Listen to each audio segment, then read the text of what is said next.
today is a very significant day. We're not going to pay too much attention to negative, but we have to applaud that we got Agent Orange up out of here. And it's a more positive thing. It's more about we have our first, not just women vice president that was sworn in, but woman of color. Now, for me, I think that's actually the biggest thing of all of this. This is about not only just what she symbolizes, but it shows the progress in terms of what women of color who are, whether people want to admit it or not, the backbone of this country, and they're the ones that help us get through our thickest moments, and they're what help us win these elections. Do I think the inauguration signified anything great outside of that? Not so much, but for what it did for us in terms of where it showed us the progress of what women of color go and everything of that nature, absolutely. I'm proud. I'm happy about today. I felt joy. But outside of that, like, they're not gonna get me to jump and feed into the, oh my God, we didn't do shit yet. And I think that was on text thread. Greg, you and I referenced about how they had the house. They have the house now. So I don't hear none of that shit that they said about Obama's hands were tied. Nah, we have full control. Let me see y'all do some real shit for the people that put you in a position of power. Yeah. So it's just like, with that being said, I'm not gonna get into the politics of it, but I just think that for women right now, it's like when you're walking down the street and you see a woman of color right now, you give them the head nod. Yeah, when you see women of color, yeah, we got a woman of color.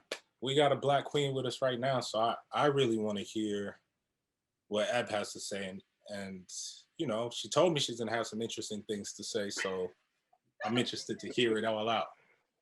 I work in the business of symbolism. I am a model.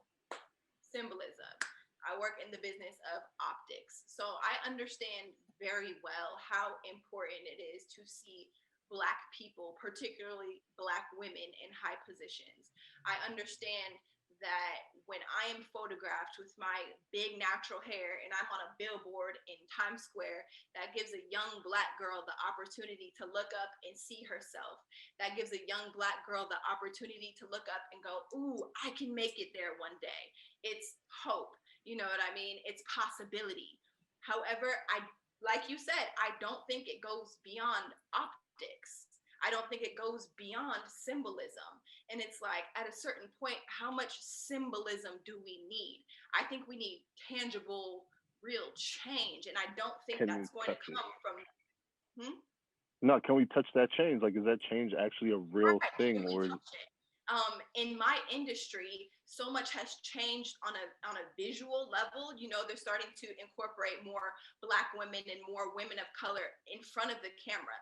But behind the camera, white teams, you know, the people who are calling the shots, the casting directors, the agents, the people that are hiring. And that is very, very parallel to what we're seeing in the government right now. It's like, okay, the symbolism is there, the performative, you know, inclusivity is there, but what is that actually doing? You're not putting money in people's pockets, like people of color, Black people in my industry, maybe if they're in front of the camera. But like I said, the whole infrastructure is built around whiteness. And in the government, the whole infrastructure is built around whiteness. It doesn't matter if you have a Black woman at the forefront if the infrastructure is white. You know what I mean? If anything, it's more damaging because it creates the illusion, and we feed this illusion. It creates the illusion that we are free, and we are not truly free. I think Kamala Harris is a prop. I think Kamala Harris is a prop that was used to put Joe Biden in a position of power. And I don't think we would have elected Joe Biden if we didn't have a fucking terrible president before him, because we would see how terrible he is as an individual. But we can't see how terrible he is, or we can't publicly critique him and be vocal about it because of what we're coming from. If we didn't have that contrast, if we went from Obama to Biden, that never would have happened. You know what I mean? It's only because that we have this contrast that he's even put in a position to possibly run for president, because ultimately he's a monster too. So I love everything you just said, and it's so interesting. I'm glad that we're here. I'm glad that we can pull back the curtain and stop playing the game, because, you know, like everybody knows, Reg knows, he's on a bunch of group texts with me. I'm the dude that's like, yo, when y'all are ready to acknowledge that this political system is a farce and really talk about change, we could really talk about change. If we're just talking surface level, then yeah, sure. Who's going to be the president, this, that, the third. But what I want to ask you, because I'm a little bit more radical than most. So I want to ask you before I really go into my thoughts on this whole thing, because you're in such a great train of thought, is Ebonee. First of all, coming into the election, is the election a process that you take seriously at all?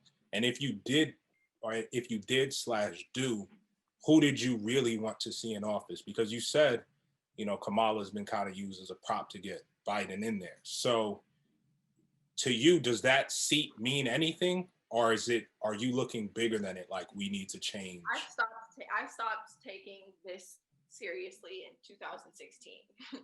Like I stopped taking it seriously, and I realized that since 2016, I have emotionally, mentally, completely divested my energy from this system. My energy will not be used to perpetuate this war machine, this divisive machine, this oppressive machine. I cannot participate in this. That means I'm giving consent to oppress.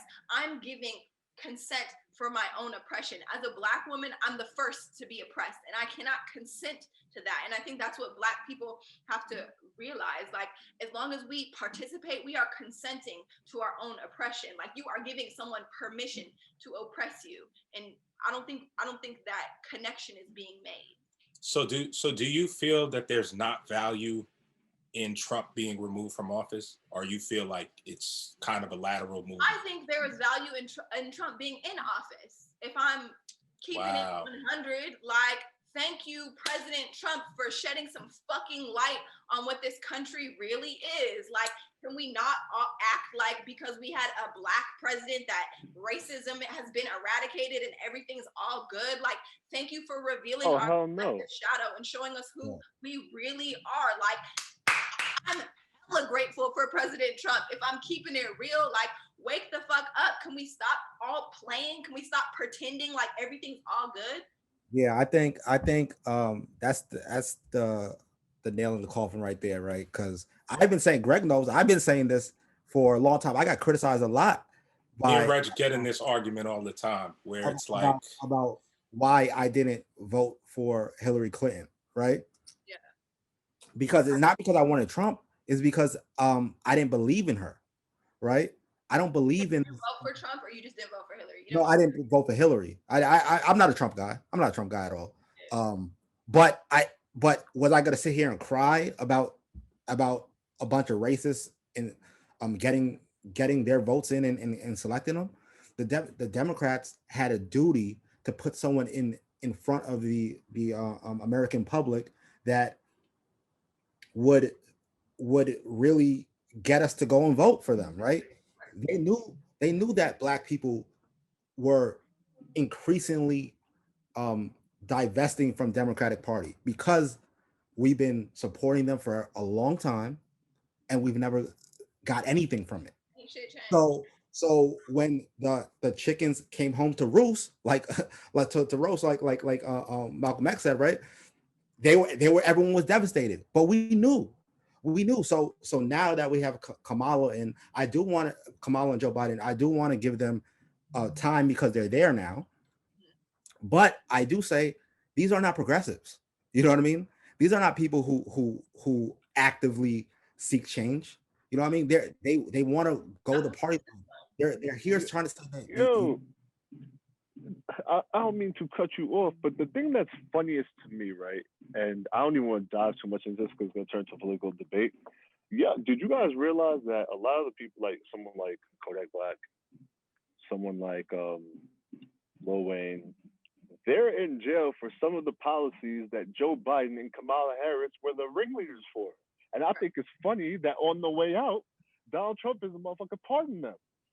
Am I for Donald Trump? No. Am I for Kamala Harris and Joe Biden? No. I think that right now they're just the figureheads that the public is kind of duped into believing are going to be the leaders of change. But making come full circle, like you said, Reg, they're not fucking progressives. So how are they going to be the leaders of change?